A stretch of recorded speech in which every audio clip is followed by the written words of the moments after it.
You're watching The Mom View, sponsored by the Herzog Foundation.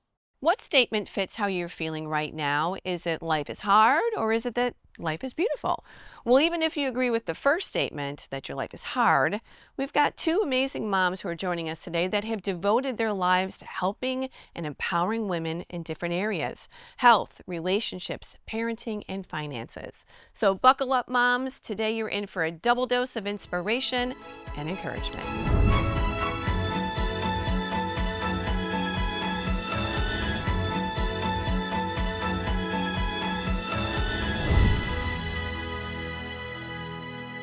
Hello, moms. Welcome to the Mom View. I'm Debbie Krolitis. I'm Kimberly Fletcher. And I'm Vanessa Fora. All right. Well, we've got a great show, girls. Yeah. So your opening was very interesting. Yes. So what's your meter reading today? Yeah. Is it hard or is it beautiful? And what do you think, moms out there? And it is a good question to ask, because I'm kind of going to take both ends here and say life is beautifully hard. Oh, I don't know. That's kind of a... Might be cheating a little bit. I mean, come on. It is. I mean, some days it's beautiful, some days it's hard. It is. And then we go through all kinds of challenges in our home.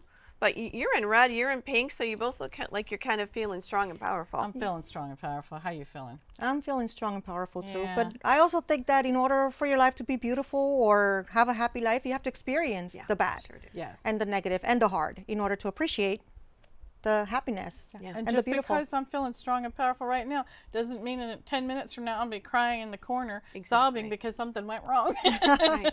And I mean, as women, True. we are really ruled by our emotions. I mean, We every are. day we've got to pray the Lord to pray for his help and guidance. But, you know, our kids, the culture, work, relationships, I mean, it can be very difficult and very challenging. And I really feel bad for the guys, I gotta say. I told my husband a long time ago, honey, you need to stop trying to figure me out, because for women, it's a minute by minute basis. We're still trying to figure ourselves out. Right. So when we, have other women that can be friends and support each other, encourage each other, which I think Mom View is a great place for us to do that, then you can handle those rough days, because they don't last forever. Yeah. And especially as moms, those challenges are big. I mean, when our kids go through something, or, something happens even in our marriage, in our home, it affects us so deeply. I always resort to Proverbs in the Bible, which is very, very helpful because it's very much needed, right? As moms, we like to take care of everything and everyone. So life never gets easier. Yeah. Yep. And we do challenge ourselves to do hard things and to enjoy the beautiful moments, and God is with us and he gives us the strength every day. So that's what I say. How do you do it? God. That's it. All right. Well, our two guests are coming up in today's show, and they're going to be absolutely amazing. First up is Elena Cardone. She is a strong and fiercely independent woman. She brought that independence to her marriage, but when she and her husband practiced interdependence, it radically changed their lives and their business. What she learned can change your life too. Elaine is joining us next on The Mom View. The Herzog Foundation exists to catalyze and accelerate the development of quality, Christ-centered K-12 education so that families and culture flourish. To do so, we've created comprehensive programs designed for Christian schools across the nation. One of those programs is found at readlion.com. The Lion carries news articles covering issues especially related to the education of children. These are timely, critical, must-read articles for families, educators, and leaders. Another program is the Herzog Foundation Institute, where we provide training for Christian educators led by national thought leaders in subjects such as marketing, donor development, and culture building. All training events are fully funded by the Herzog Foundation. And finally, with new Christian schools popping up all over the country, we've created a free online resource to help with the process. HF Schoolbox provides lessons and free mentorship to help launch groups navigate the startup process every step of the way. We're the Herzog Foundation. You can find out more at herzogfoundation.com. There is power in being a mom because we truly care. Nobody's going to care more about your children than you, and that's what this group is about, is real women getting together to fight real battles for our country. Moms for America is a national movement of moms reclaiming our culture for truth, family, freedom, and the Constitution. And I will tell you, I'm a journalist, but I am a mama bear. And I am a mama bear till the last breath in my body. And that's the most important thing I've ever done with my life. Never underestimate the mother who's protecting her child. She will outfight fear. She will outlast danger. And she will outlove the world. And you surely do not mess with Mama Bear. You can't push anything on our kids. We will stand up for our kids no matter what the consequences may be. Moms for America is one of the most important organizations in saving our republic. There are eyes, there are ears, and they're the most fierce fighters for our kids that we will ever know. Every mission has two parts, those who give and those who do. And when we come together, we are stronger together in fulfilling that mission. An investment in Moms for America is an investment in the future. And we literally hold the future of America in our hands.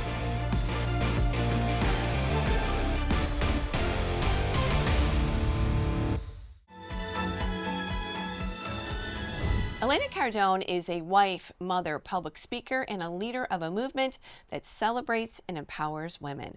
Among many other business ventures, Elena is a best-selling author of the book Build an Empire, How to Have It All, and the host of the podcast, The Elena Cardone Show. Welcome, Elena, to the Mom View. Well, thanks for having me. What a great intro, and I'm so honored to be a guest today. Thank you. Well, we all have all kinds of questions for you. I told her we could have her on for 2 shows. There was just so many things. Right. I think maybe first we should just start with about your book. I mean, the title, I know this is your message around the country, Build an Empire, How to Have It All. Is it really possible to have it all? It really is possible to have it all.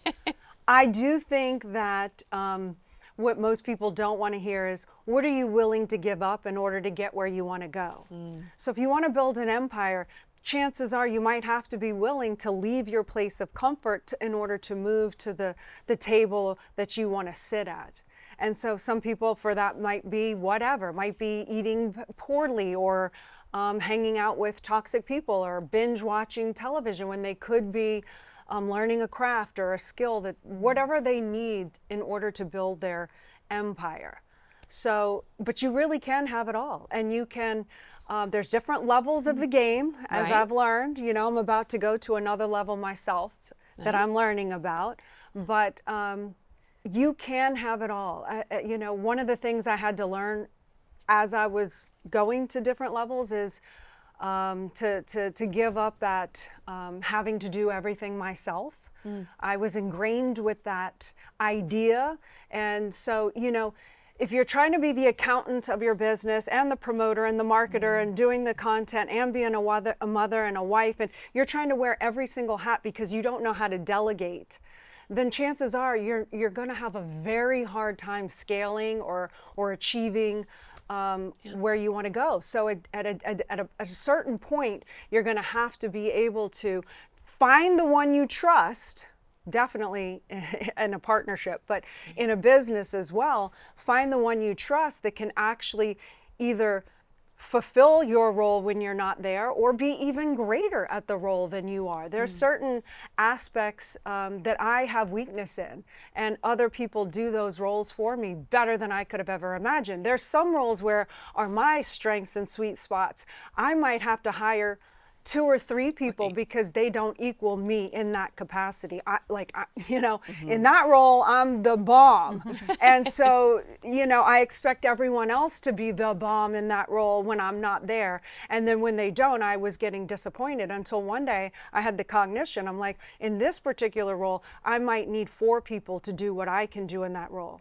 But in marketing and developing and editing and anything to do with IT department, I'm hiring that out because a half a person can do better than me. Right. It's not our strength. Not my strength. Well, there was a friend of mine, she had a radio show, and she used to say this. She said, yes, women can have it all, just not all at the same time. So you have to decide what are your priorities going to be. And like you said, and you don't have to give it up. The idea of giving up, you want to give up the things that are holding you back. Exactly. But there are other things that maybe you have, 6 things on the table, and they're all very important to you. And it's not about giving it up. It's about prioritizing when you implement it. Correct. So, early on when I finally decided to actually, I was already in a marriage. I was 4 years into the marriage, and I operated previously and up to this 4 years as an independent, powerful woman, never depend on a man for anything. So now I found myself in a marriage where I was vying for this power position. We were creating all day, coming home and tearing down. Well, I won't get into what happened just here, but there was an epiphany point where I said, this can't work any longer. Right. Like, I did find the one I trust, build the empire. And at that point, I said, okay, what I'm going to do is I'm going to take a piece of paper and one column, one line, 2 lines down the paper. This is going to be my goals. This is going to be his goals. And now the center is going to be our goals, the couple's goals. I had never done this. I had never considered that there was anybody outside of myself.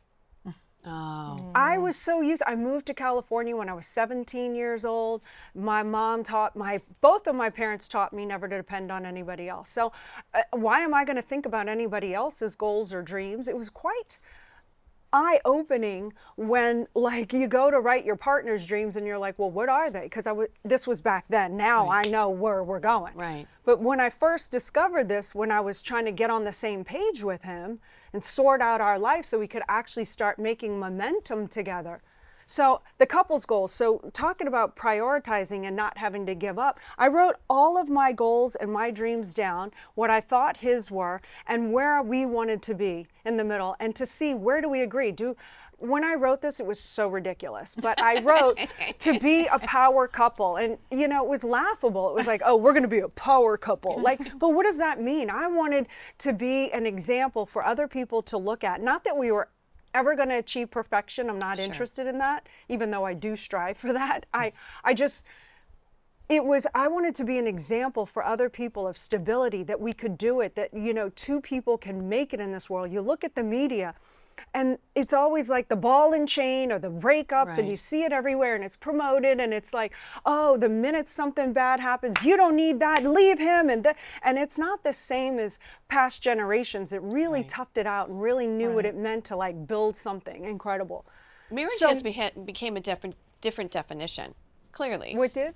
Marriage. Oh, in today's society. Marriage, like you're saying, in past generations, was we're committed, we're one, we're on the same page, we're going to build this life together.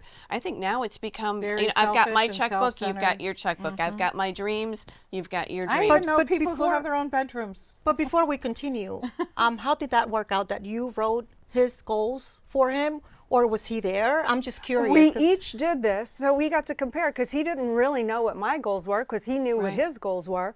So we wrote the couple's goals down. We both agreed, okay, we want to do this. We really got to decide how we wanted to build an empire, what we wanted it to look like.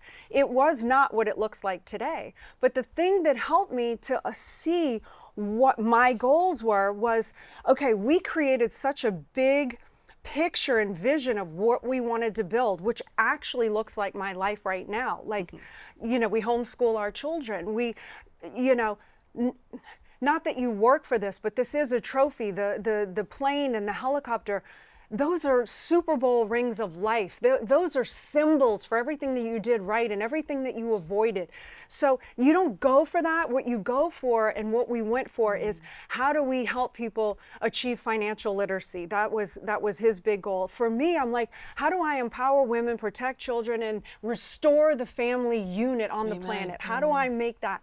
So together we're like, okay, if this is the world, and how do you have to do that? You have to be so successful. If my husband's going to teach you about financial literacy and how to make a business and real estate in our empire, wouldn't he have to be so high above the self-proclaimed millionaires on Instagram? No, you would have to become a billionaire. Right. So that's what I told him. I said, you have to go become a billionaire. He's like, oh, that's another story. He got furious at me. When's enough? I'm going to say that to my husband. You got to go. Oh, he was furious. Be prepared for the battle. I'm just telling you, you might want to have the conversation where open it up with, which I didn't do, which I would have have done now is, hey, I believe in you so much that if you don't fulfill this potential, you're creating a transgression, a sin against your own potentiality and your gift to God. Because if you're not living at that full potential, that anger and that energy gets focused on me. We attack each other. I'm not the enemy. I'm your teammate, bro. That's what you're going to go conquer. You're going to go help other people understand their goals and their dreams, and you're going to very empowering. It is, right? You're going to glass. So that when you find your purpose, the little minutia of being right, wrong, this, that, it tends to dissipate when you really partner up. Because trust me, when you start really doing impactful things, you're going to get a lot of enemies out there. Yeah. So actually the enemies, as much as I hate them, I think my husband actually loves them. I don't. I like want everyone to like me. I'm getting over that. But it's hurtful, you know. But the more enemies, and I'm grateful for them, because the more enemies that they have, the more I fortify with my husband and have his back. It makes us stronger. And I was just going to say too, the fact that he'll do better because you believe in him, and you'll do better because he believes and protects and guides. And it's like without each other, we don't complement each other. We don't build each other up. We're going separate ways. That's it. That's totally. Everybody makes fun of the love languages thing, but I got to say, there's something really about that. If you understand what it is that the other person is passionate about, what makes the other person feel loved, then you don't have to be all that for them. You just have to understand that that's what makes them feel empowered, loved, successful. And then if you can communicate that you're exactly the opposite, so how do we mesh? Then you find a way to do it. And that love languages thing, that helped me out a lot, not just with my husband, with my kids, because I realized why we weren't connecting in certain areas. Things that were important to me weren't as important to them. And I think in marriage that can be a roadblock and a barrier if you're not able to find a way to connect. Right. I completely agree. And so getting back to what you were talking about just a minute ago, it's once you sort these things out, for me, in my column, I was, the idea was superseded just my goals. Because I wanted this life, the one I'm living right now, where I've been invited to speak and you trust me with your audience and I have information to share. This has been my goal and my dream. So, the one where I wanted to be an actress, like for me, that was something I was willing to give up in order to get where I wanted to go, because I really looked at it and I said, does this feed the couple's goals? Can I truly achieve what I want to achieve with empowering women, protecting children, and restoring the family unit? Maybe not in that area. I didn't experience that so much in Hollywood. I experienced a lot of my friends and myself having to keep my mouth shut and play the nice little role and not having a voice, and so I decided to go this way. But for me, I was able to prioritize my wants and needs based on the greater good of us. And talking about marriage, when I also had the realization, because nobody taught me what a marriage is, I thought it was you fall in love and that was it. Then you live happily ever after. I'm like, but what else? Right. So for me, going on what you were saying, Debbie, is just that for me, a marriage, I would encourage young women to look at relationships of, okay, is this the person, of course you love, that's a given, but is this the person that you can trust that's going to help you reach heightened levels of success? And it goes back to you helping me achieve my goals and my dreams, which are ours, and I help you, and that creates love. That's what love is for me. I know I'm a baller and a badass. I don't know if you can say that here, but I know that. But even me can only go to 100% of my capacity, and the same with Grant. But if we have strength in numbers and we can, combine our strengths, and I can help him achieve that much above the heightened, I take credit for this, not him. He's going to do that with or without me, and he's pretty powerful guy on his own. But all the stuff from here to here, I take credit for that. And those are excellent principles. But what would you say to couples that have big dreams and don't count on the resources? Like, what are the challenges that you think they'll be confronting that they can work around? like with more the, like a with the bottom-up financial approach. resources? Everything in general. Children, Well, finances. Yeah, well, Work. I Some mean, some couples have 2 jobs. You know, they're trying to get somewhere, and they'll put it in writing, but it's just so much more difficult, I think, for couples that have big dreams but don't count on the resources to get there. So I said patience, following the same principles you and your husband. I think it goes across the board, no matter the couple. But what would you say your advice well, would I be would for say that? this: creativity follows commitment, and if you make a commitment to get yourself out of this and stop fighting for the agreement of how hard it is, and I do agree that it is hard and it has been hard, so no one's taking that away. But if you continue to fight for that, you're going to get more of that. If y'all come together and figure out and agree on and make a commitment to what you want your life to look like and how it's to be structured, and then you kind of backtrack from there and reverse engineer from your future picture, reverse engineer into the present and go, what do I need to do now to connect the dots? When Grant and I made this decision, we were on the verge of financial collapse. Wow. So I mean, we weren't like living on a dirt floor. We had this beautiful house in the Hollywood Hills, but we were on the verge of losing that, and the businesses, we knew it was over. What we did was we reverse engineered. What do we have to do to learn to get to A, to B, to C? What is the create? All of a sudden opportunities and people start opening up to you that you couldn't see before, and it took patience, and there was no fancy clothes or shoes, or we didn't go on a vacation, we didn't go to parties, our friends called us fuddy-duddies, there was no designer anything. It was us learning and self-enhancing, and all the extra money that we made went back into our business, and it was a repeat cycle.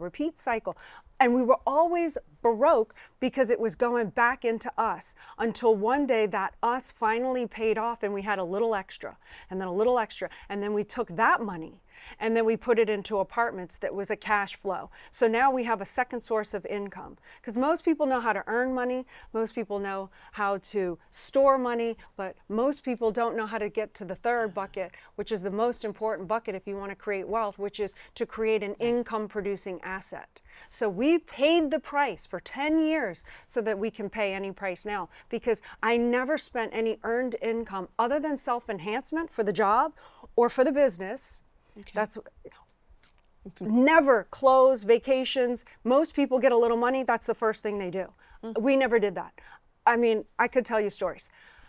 But once we got the money and it went into the cash flow of the apartments, and those paid us whether we were able to show up late or not at work, every single month we got income from these properties and these assets that we had. Once we had enough cash flow that we could buy the cup. But we could, not that we would, but this was our rule. If we could buy this cup 2 times in the cash, from the cash flow, then we would allow ourselves to do this. But we still Very don't disciplined. We don't violate. Very Commitment. Well, and that takes a serious commitment with a couple. And Sacrifice the fact and that patience, that you started with the big goal and then you went backwards. It was an unimaginable amazing. goal. It was an unimaginable goal. The first goal was 100 million. I mean, of course, I told my husband we got to be billionaires, so of course I had to pretend like I believed it. But I didn't really believe it. Like I didn't really believe we could hit 100. Though, right? You know what I mean? 100 million? Like I thought, I'm a girl from New Orleans. I never went to college. Like I had loser boyfriends. I paid for everything. This is the first man that, had more money than me when we got together. Like, but I mean, I still didn't fathom that much money. And then to think that we hit that, and then now we went on to $1 billion, like that is mind blowing. It so reminds me of a friend of mine. I watched this video before I really knew him, and it really impressed me. He's the guy that started this big security company. I can't remember the name of it, but you would know if I said it. Anyway, he told his wife when they first got married 25, 30 years ago, he said, I just want you to know, I'm going places. This was before they got married. He said, I love you. I want to be with you forever, but I'm going places. And it's going to mean a lot of sacrificing. And are you in? And she's like, okay. Now they're billionaires. Yeah. But they were on the same team. They were on the same They were page. on the same team. And they did it before they got married, which is probably a smart idea. But there's no time zone on when you can start. Wherever you are in your relationship, that partnership. I had a friend who said, you know, they had been married 75 plus years, and they looked happy and playful and everything together. And it was like, okay, what's the secret to marriage? And the guy's like, well, it sure ain't love. And you're like, what? And he said, it's commitment. Because there are going to be times when you're going to despise the one you're with. Yeah. But commitment gets you through to remember why you love them. And when you can make a commitment as strong as you and Grant did, I mean, the sky's the limit when you are working together. And that had to have affected your kids. Yeah. I 1,000,000% think it affected the kids. I mean, I feel so blessed. My kids are teenagers. I went through a brief period. Yes, we all have. But now it's like we're on the other side of that. And these kids, I mean, Sabrina finished high school at 15. She's read pretty much every book you can imagine. I mean, she wants to go take over the empire, and so she's learning to. She's like her mama. I don't know. Maybe like her papa. But I mean, both of my girls, Scarlett Scarlett wants to be the actress. Maybe she's more like me. And she's like, she's made her own film. She's produced and starred in her own film that they made. She did that when she was like 13 years old. But if you have parents that instill this to you, my parents did a great job with me too, just instilling hope and dreams, teaching you to dream, teaching you to strive. I mean, you really do feel like you kind of can accomplish anything. And We're the only ones who hold us back. That's what we need to be saying. So it's the power of moms. Some closing comments to our moms that you would say. I'd love to get your advice real quick. Man, I truly believe that, not to discredit any of the men out there, because I'm actually like very grateful for every man that loves and protects women and children. Amen. So thank you for that. But to all the moms out there, like, there's something that we innately have. It is a generality, but of what I'm speaking about. But we have a gift. We have a power. What is the definition of the word power? It means the capacity or the ability to influence the behavior of others. Yeah. No one influences more people than women. Absolutely. Women influence the men. They influence their children. So you have great power. Even if you got distorted enough to believe, like I did at one time, that you need a job or some label or title to make you powerful or important, like, that is false narrative. That is a false datum that was like indoctrinated upon you to keep you down. So I would tell all women out there, we have the power to change the world, and we have the power and the capacity to actually change the trajectory of this planet. So own your power, share your gifts with the world, because you could help somebody like me who could greatly benefit from you. So don't be stingy. Don't make a transgression against yourself. Share who you are and your power and your gift with the world, and it's going to be us that change the world, not the politicians. It's going to be the moms of the world that actually get this job done. Well, and it starts at home. Amen. And it starts at home. Right? It starts at home. Yes. Thank you, Elena. I mean, such an inspiration. Yes. What a great story. And of course, everyone can get your book. Yes. All right. Well, right after this break, a Maha mom who has spent her life in the wellness arena talks about making healthy choices for kids and adults. Don't go away. Hello, I'm Josh Mann, Managing Editor of The Lion. The Lion is an initiative of the Herzog Foundation, and we publish articles covering a wide range of issues facing American families and culture, especially related to the education of children. In covering these topics, we also touch on aspects of parenting, family life, faith, government, and other relevant cultural topics. We publish news stories every day, aiming to produce timely, critical, must-read news articles and resources for families, educators, and leaders. Read the latest in education and cultural news at readlion.com. We also offer easy-to-digest daily and weekly email newsletters. Subscribe today at readlion.com/subscribe.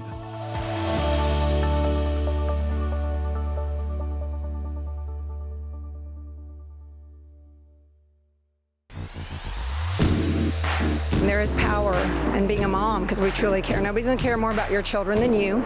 And that's what this group is about, is real women getting together to fight real battles for our country. Moms for America is a national movement of moms reclaiming our culture for truth, family, freedom, and the Constitution. And I will tell you, I'm a journalist, but I am a mama bear. And I am a mama bear till the last breath in my body. And that's the most important thing I've ever done with my life. Never, never underestimate the mother who's protecting her child. She will outfight fear. She will outlast danger. And she will outlove the world. And you surely do not mess with Mama Bear. You can't push anything on our kids. We will stand up for our kids no matter what the consequences may be. Moms for America is one of the most important organizations in saving our republic. There are eyes, there are ears, and they're the most fierce fighters for our kids that we will ever know. Every mission has two parts, those who give and those who do. And when we come together, we are stronger together in fulfilling that mission. An investment in Moms for America is an investment in the future. And we literally hold the future of America in our hands.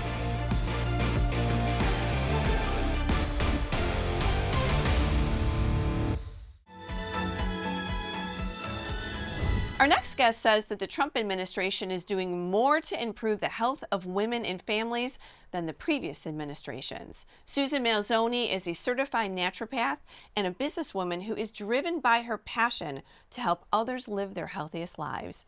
She is the founder of the wellness brand Vitamyma and is deeply involved in the Make America Healthy Again movement.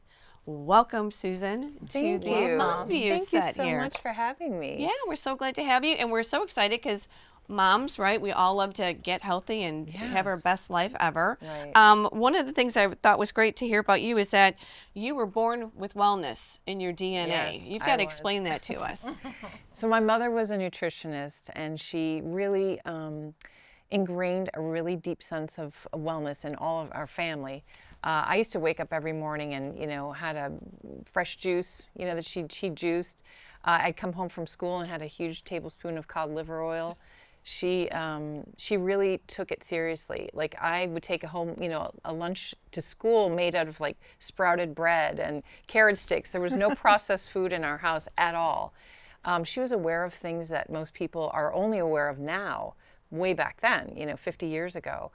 We drank, glass bottled water because she didn't trust the water system. She was really ahead of her time. Sure. Meditation, breathing exercises, all the things that are like in fashion now, we grew up with that.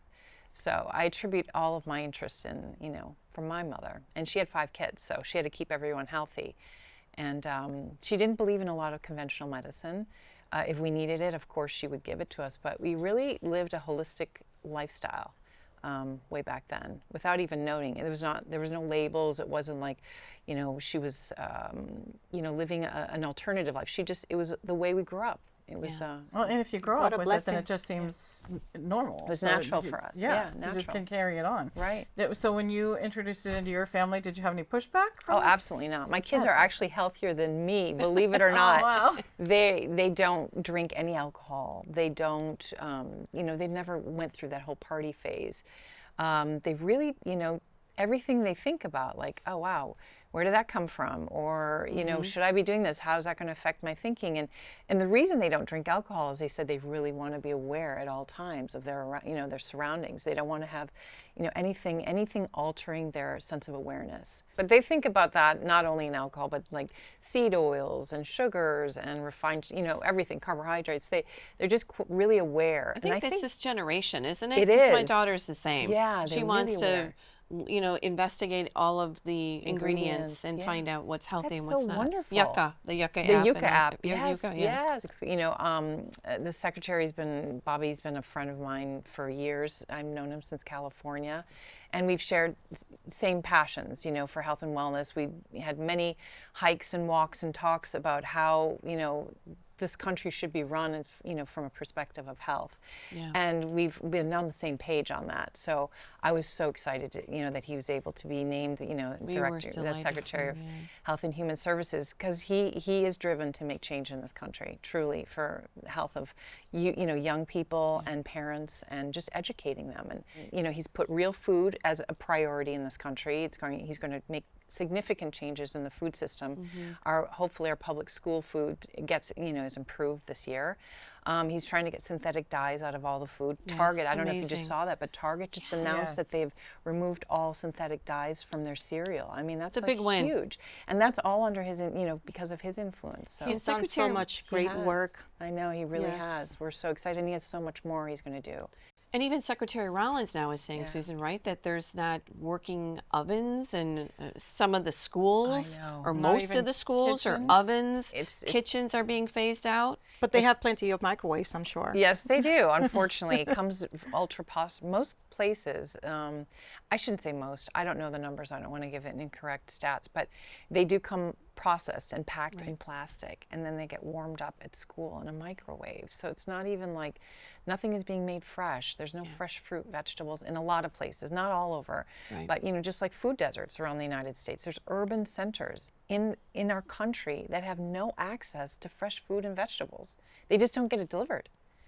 It's crazy, and that has to change. And he is going to change all of that. Well, knowing that, the thing that just blew my mind attached to that is that most of the kids in the country get their largest portions of food during the day from the lunch. Yeah, most kids in the United States get 80% of their nutrition from a school lunch. So if it has zero value, they're getting nothing, basically. Wow. And we spend $405 million a day on the public school lunch service.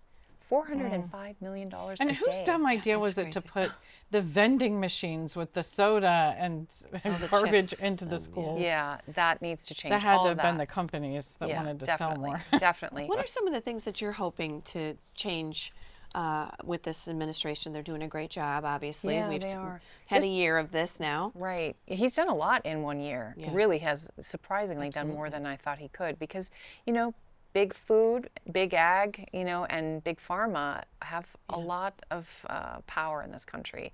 So to fight against them to make these changes, it's been difficult, because many of them, supported this administration to get elected. So they don't necessarily want to give up a lot of profit that they're getting from all of this. And when you're creating a sick child that will be dependent on medicine for the rest of their life, it kind of goes hand in hand, and it's a lot of money involved. So I'm just really pleased that he is really working towards, against some big powers to make things better for our country. When I was in Europe, I could eat the bread. Yep, I know. And when I came here, I can't eat the bread here.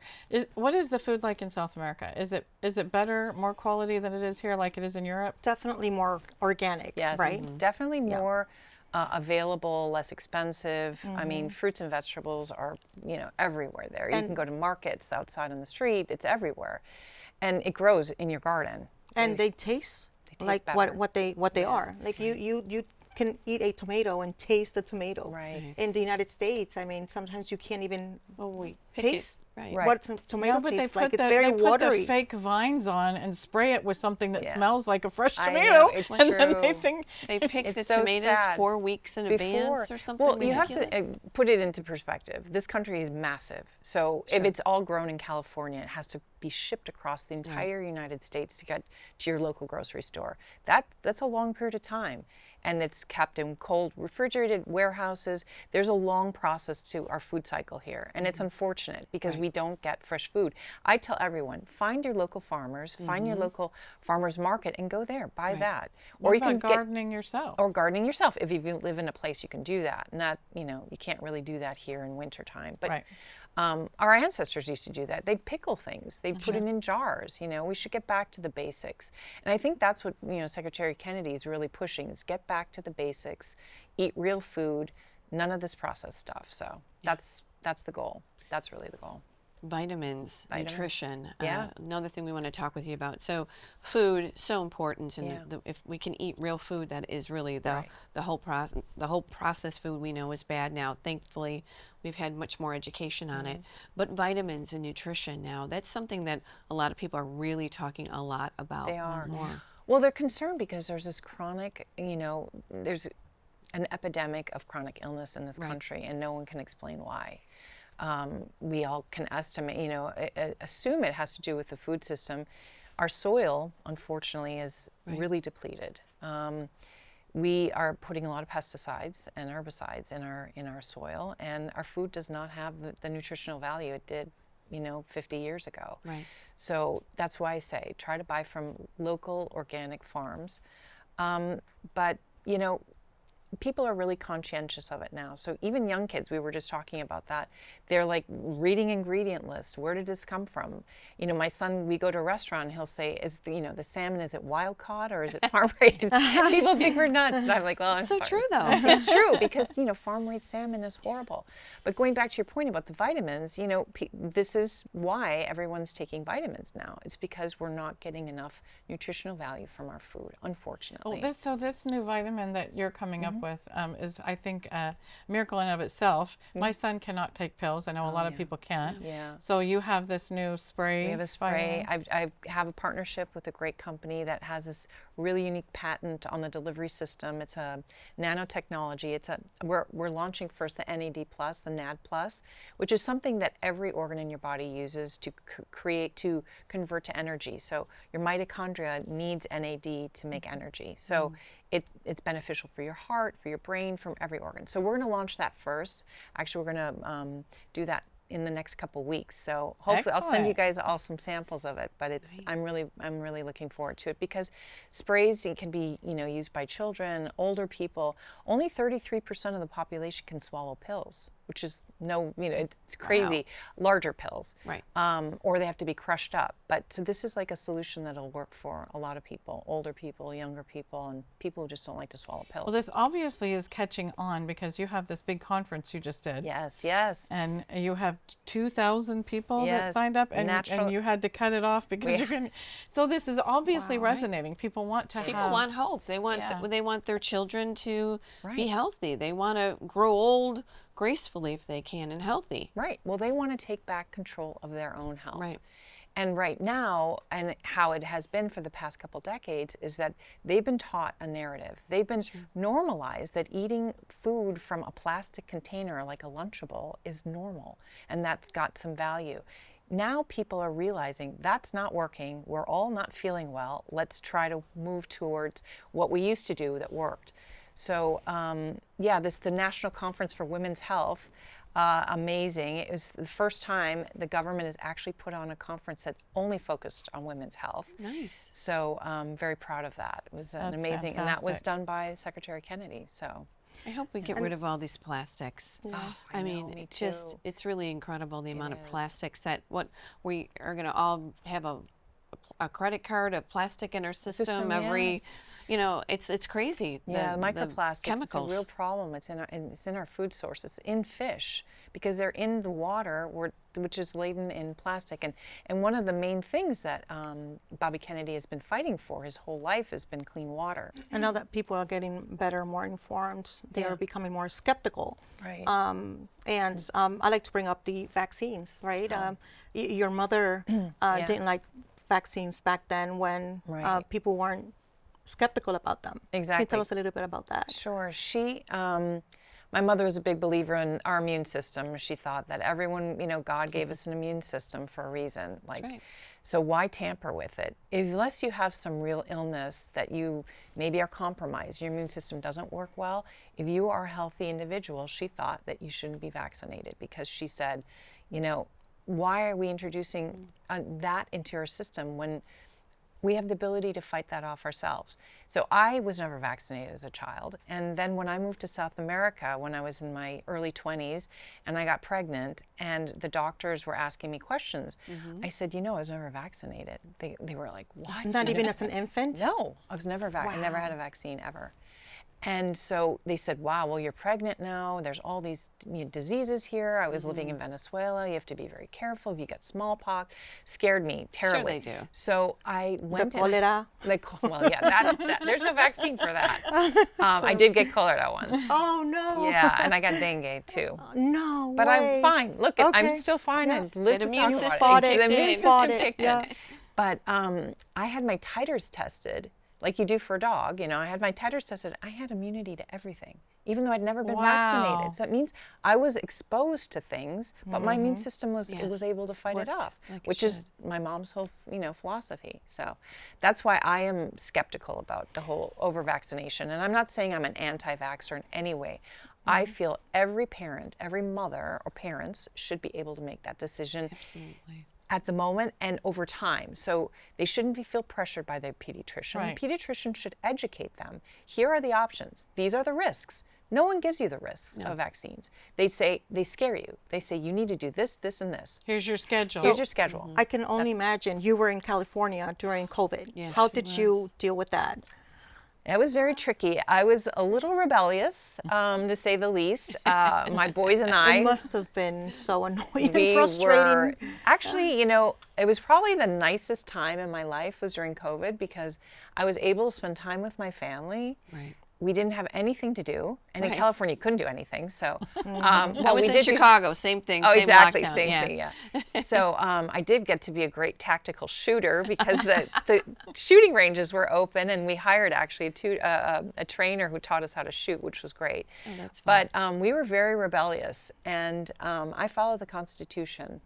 So there nowhere in the Constitution said you had to wear a mask. So we That's never right. did. We never did. Or put something in your body. Exactly, that you don't want. I had my daughter in school during that time, and she was not allowed to graduate, like walk, because she wouldn't take 2 shots plus a booster. Oh my And she had to do that and then have her guests be vaccinated as well. So none of us could attend, and Tiffany missed her graduation. She couldn't be Terrible what there. they did to so those kids. she stayed home. She stayed in her apartment crying the whole time. Wow. While we were watching it on Zoom. Oh, that's terrible. It's Yeah. heartbreaking. Yeah. Now, what they did was not only unconstitutional. I mean, we know now that didn't work. Right. We know that it never prevented infection. No, it The was COVID unconscionable. That's what it was. It really it's was. unbelievable. It damaged so many people on so many levels, caused so much depression. Still is. It still is, exactly. And not to mention the actual health consequences of people who suffered. Not everyone, and this is another thing I talk about a lot, is genetically not everyone is the same. I have a double mutation on my MTHFR gene, which makes me very susceptible. If I got a vaccine, I could have a really bad reaction. Right. Parents should have that knowledge when their child is born, so Right. they know what they're dealing with. If your child, and 50% of not the be bullied. population has a Yeah. genetic mutation, Yeah. 50%. So if you were to offer that in the hospital when your baby was born, it's a simple little swab in their mouth. It costs $50 to know, okay, I may have to be careful with the vaccinations. I won't group them all together, or I'll space them out over 6 months. Until they're older. Grouping them, and they've just grouped another one together. Oh, And they I'm, did? Oh. I'm just dying. Like I talked to Bobby when they did I went and did the press conference with him when he did the red dye. Oh, yeah. And as soon as it was over, I'm like, when are you going to talk about vaccines? And he goes, baby steps, we're working on it. know, it's baby And I'm like, okay, I'm still waiting. Yeah. And because it's a huge conversation, and they're still manipulating things while he's out there trying to put things right. And I totally agree with you. It should be about our choices, but they're not informing these moms. And I don't know if you know this, but they now have, not in every hospital, but in I would say vast majority of hospitals in the country, when you go in to have a baby and you're signing the paperwork that they can take care of your baby and everything, you don't realize you're signing that they're going to vaccinate your baby, and you have no idea what they're putting in that body. Yep. Hepatitis is right at day Well, one. the hepatitis B now, right? Yeah. That's off the schedule. Yes, I know, but that's what they were doing. It's got to stop. It has. And you just, I mean, when I had kids, it's like you do the schedule, okay, you do the schedule, and then you start to read, and you're like, wait a second.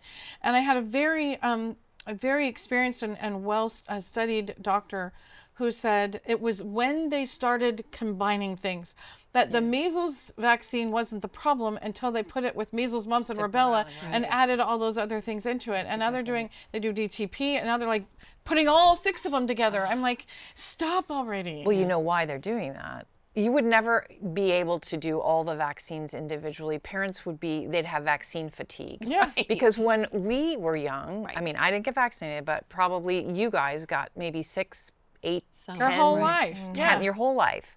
Now it's 80. I know. Before you're 18. Yeah, it's The insane. schedule is 80 incredible. vaccines. It's So they're insane. combining 80 doses. doses. So If they you do their combine them. schedule, yeah. Otherwise, parents would never even be able to do Right, that. that's probably exactly That's why they're doing it, which is it's just a toxic combination in your kid's body. And the hip, it's a total joke. I asked this nurse when I went in to get the shot, you had to have this shot. I'm like, well, what is it? Do you have any information on it? She looked like I was some kind of alien. So I look at it, and basically the only way they can get this is by having sex. Right. So I'm like, okay, why would I give my 10-year-old Baby. son Yeah. this shot that's going to keep him from having a sexually transmitted disease? And she's like, well, that's not the only way you can get it. Okay, what's the other way? Well, if he goes to the medical field and there's blood transfers and everything. I'm like, so if my son decides he has no interest in the medical field, but if, let's say, he's 30 years old, 20 years old, whatever, and he decides he wants to go in the medical field and that's something he's concerned about, if he doesn't get the shot now, is that going to affect his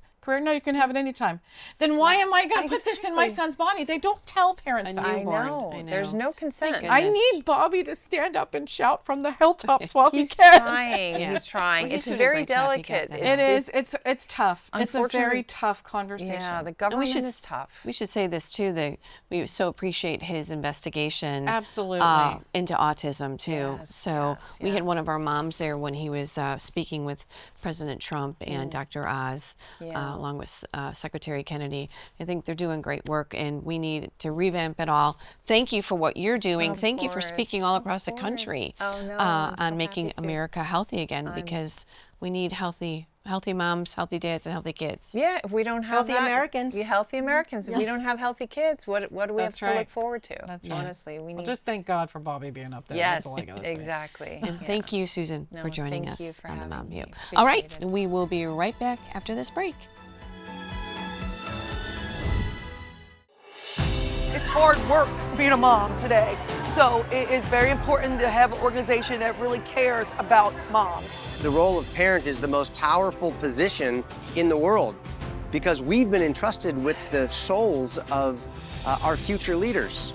And if you're wondering how you could really wrap your mind around these principles and how you can put feet to your faith, I would definitely recommend that you find out more about, support, and get involved with Moms for America. The Herzog Foundation exists to catalyze and accelerate the development of quality, Christ-centered K-12 education so that families and culture flourish. To do so, we've created comprehensive programs designed for Christian schools across the nation. One of those programs is found at readlion.com. The Lion carries news articles covering issues especially related to the education of children. These are timely, critical, must-read articles for families, educators, and leaders. Another program is the Herzog Foundation Institute, where we provide training for Christian educators led by national thought leaders in subjects such as marketing, donor development, and culture building. All training events are fully funded by the Herzog Foundation. And finally, with new Christian schools popping up all over the country, we've created a free online resource to help with the process. HF Schoolbox provides lessons and free mentorship to help launch groups navigate the startup process every step of the way. We're the Herzog Foundation. You can find out more at herzogfoundation.com. There is power in being a mom because we truly care. Nobody's going to care more about your children than you. And that's what this group is about, is real women getting together to fight real battles for our country. Moms for America is a national movement of moms reclaiming our culture for truth, family, freedom, and the Constitution. And I will tell you, I'm a journalist, but I am a mama bear. And I am a mama bear till the last breath in my body. And that's the most important thing I've ever done with my life. Never, never underestimate the mother who's protecting her child. She will outfight fear. She will outlast danger. And she will outlove the world. And you surely do not mess with Mama Bear. You can't push anything on our kids. We will stand up for our kids no matter what the consequences may be. Moms for America is one of the most important organizations in saving our republic. There are eyes, there are ears, and they're the most fierce fighters for our kids that we will ever know. Every mission has two parts, those who give and those who do. And when we come together, we are stronger together in fulfilling that mission. An investment in Moms for America is an investment in the future. And we literally hold the future of America in our hands.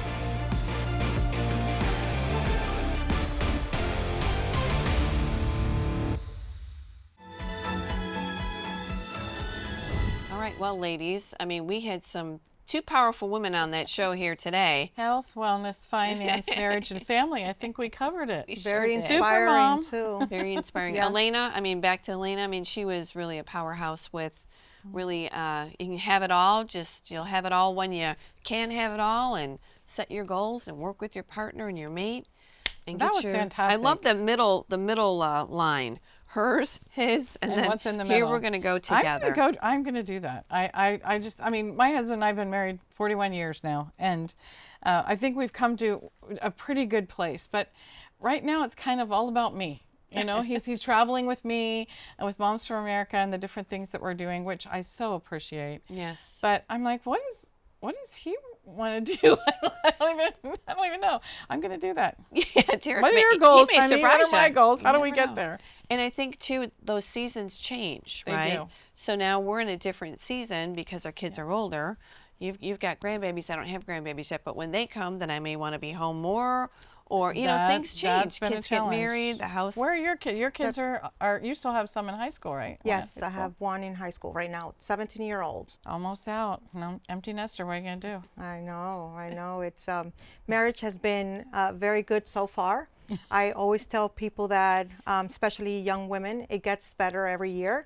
Obviously, there are challenges, but I really like the principles that Elena went over, and one of them being that you have to be on the same page. You have to agree on being on the same page and know exactly where you're headed. And you know, that brings in, even with Susan, when you're talking about the health and the wellness, can you be on the same page with that? That isn't something that I just figured I'm making those decisions all the time. And most women do. They do, but if you're in a situation where it's like, I don't want my kids to go to school here, or I don't want them to get vaccinated, well, I do want them to get vaccinated, or all this transgender nonsense. I mean, I think it's a good idea even before you get married to make some call-ups. And decide Well, where you you're should, gonna go. right. I think that was maybe a little bit of Elena's story, is Yeah. maybe they weren't on the same page. And, you know, prayerfully, you really do. You need to be equally yoked. You got to be going the same way, have the same hopes and dreams, and raising your kids in church. And what are you going to, how are you going to build your lives together And stick to build the your discipline, home? right? That was key to, big to her time. success and his, both of them. So I like the idea of starting at the big picture. So put the big goal up there, whatever that is, that Anchor big it. goal, Yep. and then work backwards, and just go back to what do you need to get to this step? What do you need to get to this step? But you always have your eye on that goal. And if you're doing it together, I think it's very achievable. And I think, too, we do want to encourage everyone that's watching, you know, that hang in there, you know, make it with your mate, you know, and if you're It's not, worth it. yeah, if you're It's not so married worth it. yet, you know, think about those things. Don't put all that off. Don't let the world dictate who you should be. You find your love and your dream and go for it, you know. Even on those hard days. And there's the pastor, I can't remember her name, but she said, don't let anyone steal your joy. Make sure that you are surrounding yourself with people who are lifting and encouraging you, and be the same to that person. Yeah, I it's think true. we as women, that's something that we really fall short on. We beat ourselves up, and then we're constantly comparing ourselves to other people, which causes us to be resentful of it. We need to be, we're all in the same bus, you know, trying to do the best that we can to have a successful life, a strong family, get back to God, you know, and we just need to remember that and support each other. Yeah. Well, hopefully that's what we're doing here on the Mom View. That's the goal. Is encouraging. And we should say this too. Everyone check out momsforamerica.us. We do have a lot of resources for you moms to help you on your journey through motherhood, because moms need one another. We need to support one another. Absolutely. All right. Well, thanks for joining us on the Mom View. Check us out next week and stop by themomview.com. You can see everything about the show, our social media, and what's coming up next.